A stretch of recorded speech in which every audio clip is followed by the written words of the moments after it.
का डिस्कशन करेंगे। जो केस हमारे पास आया था पहले, एक केस जो ड्रग एलर्जी का था, उस केस के बारे में डिस्कशन करेंगे। ड्रग एलर्जी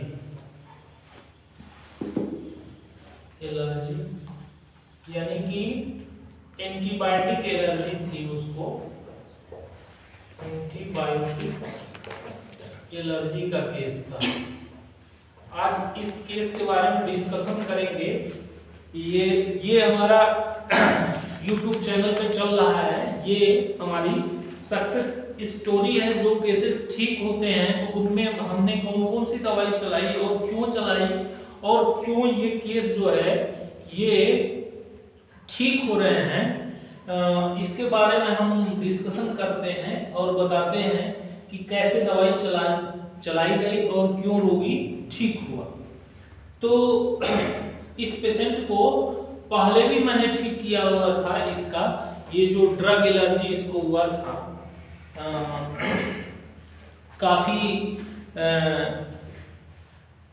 भरपूर मात्रा में, यानी कि काफी शरीर में इसके चकत्ते टाइप जो हैं वो उसको निकल गए थे, चकत्ते टाइप हो गए थे। जो फोटो निकालो, तो वो जो केस था, वो केस काफी बिगड़ा हुआ केस था पेशेंट का। यानी कि जब भी एंटीबायोटिक पेशेंट खाता है तो उसके शरीर में पूरा चकत्ते टाइप खुजली और पूरा ये चकत्ता जो है ये पूरा निकल जाता है। ये केस है इसका जो आप देख रहे हैं। ये केस जो है ये यही केस है जो ये अभी तो ये कुछ ठीक होने के बाद का है। इसके पहले जो है इस पे फफोले टाइप पूरे हो गए थे एंटीबायोटिक के असर के कारण। जब भी वो बुखार या खांसी, मतलब मेनली एंटीबायोटिक से इसको एलर्जी था, तो हमने इसको दवाई चलाई और दवाई से हमारे ठीक हुआ। तो ये केस में मिरेकल मिला इलेक्ट्रोपैथी द्वारा। तो इसमें हमने क्या चलाया और कैसे रिजल्ट मिला, इस चीज पे डिस्कशन करेंगे। तो पहली चीज जो मैंने पहले से बताया हुआ है आपको कि कैसे सिलेक्शन ऑफ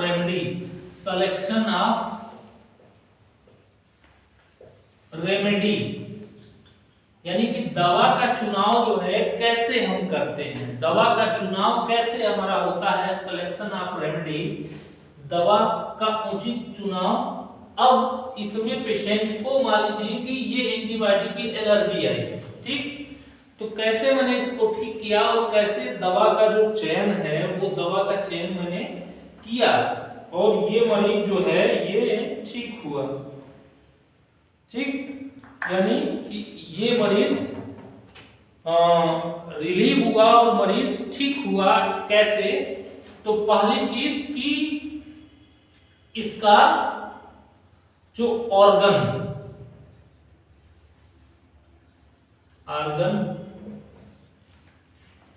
दूसरा हुआ रिस्पॉन्सिबल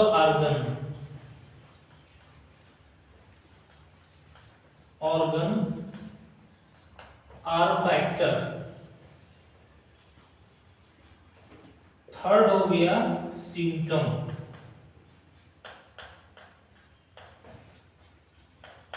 यानी कि ये तीन चीजें जो हैं पेशेंट में आती हैं, यानी कि ये तीन चीजें जो हैं उसकी दिखाई देती हैं, तीन चीजें इसकी आती हैं, तीन चीजें इसमें आता है कि ये तीन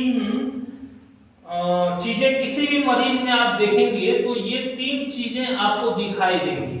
ठीक, यानी कि पहला जो ऑर्गन्स है इफेक्ट, दूसरा कि जो रिस्पॉन्सिबल ऑर्गन है या फैक्टर है जिससे कि ये ऑर्गन प्रभावित हुआ है, जिस पे प्रभाव दिखा है ये मुख्य अंग होता है जिस पे ये प्रभाव दिखा है, यानी कि प्रभाव जिस पे दिखा है, दूसरा जो प्रभावित हुआ। ठीक, और नेक्स्ट होता है कि लक्षण रोगी। तो इसका क्या लक्षण था कि इसके शरीर में पूरे फफोले टाइप फफोला पड़ गया था, यानी पस्ट्यूल टाइप पूरा फफोला जगह जगह पूरे शरीर पे फफोला टाइप पड़ चुका था।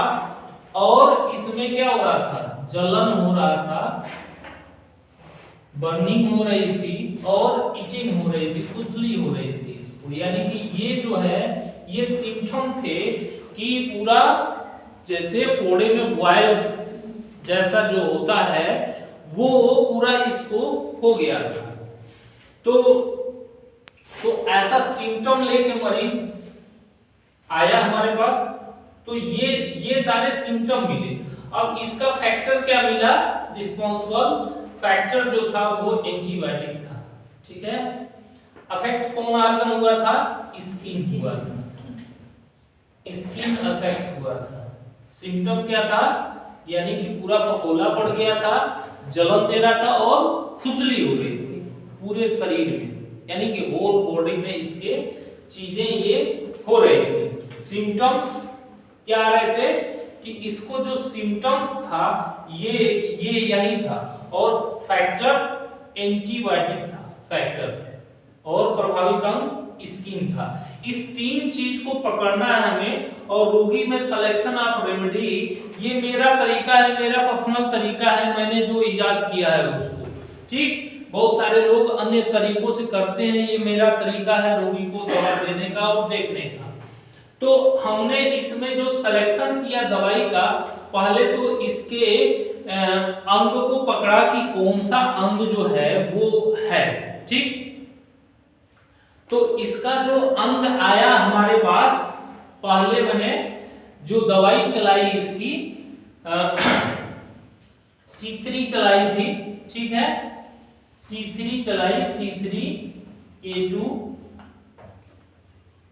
और L1 था। बाद में मैंने C3 से इसको C5 कर दिया, क्योंकि इसमें ये स्किन की जो मैंने दवाई चलाई थी, पहले मैंने C3 चलाया था, C3 के बाद इसको मैंने C5 कर दिया था। ठीक, C3 से मुझे वो नहीं मिला और इसमें A2 मैंने जोड़ दिया था। ठीक है, तो C5A2 और L1 था, L1। ठीक, और रिस्पांसिबल चूंकि ये था आपका एंटीबायोटिक, तो इसके लिए मैंने S1 दिया था इसको। ठीक है, S1 नंबर 1। ठीक है, इसको मैंने थर्ड डिल्यूशन में चलाया था, ये थर्ड डिल्यूशन में था, ये फर्स्ट डिल्यूशन में था S1। और जो सिम्पटम्स थे उसके लिए मैंने S5 भरवन और Y, जो इचिंग और बर्निंग हो रही थी, उसको खुजली हो रही थी, तो S5 भरवन और मैंने Y दिया था। यहाँ पे मैंने काम उसको दिया था। तो इस तरीके से ये मरीज जो है ये 2 से 3 दिन में काफी रिलीफ मिला और रोगी ठीक हो गया, रोगी को राहत मिल गई। तो ये जो दवाइयां हैं ये इस तरीके से चलाई गई। इसमें थोड़ी बहुत दवाइयों की हेरफेर आप कर सकते हैं, अपने अनुसार किया जा सकता है हेरफेर, लक्षणों के अनुसार और इसके अंगों के अनुसार। तो कहने का मतलब इसने जो प्रभाव दिखाया था, जो ये रोग था और जो ये समस्या आई थी, ये प्रभाव आपका कहां पे था कि स्किन पे था। आर्गन क्या हुआ, स्किन हो गया। ठीक, कारण क्या था, एंटीबायोटिक हो गई थी कारण। तो पहला हमें क्या करना है कि अंग को टचअप करना है कि कौन सा अंग है। अब वो जो अंग प्रभावित हुआ है वो किस कारण से हो रहा है।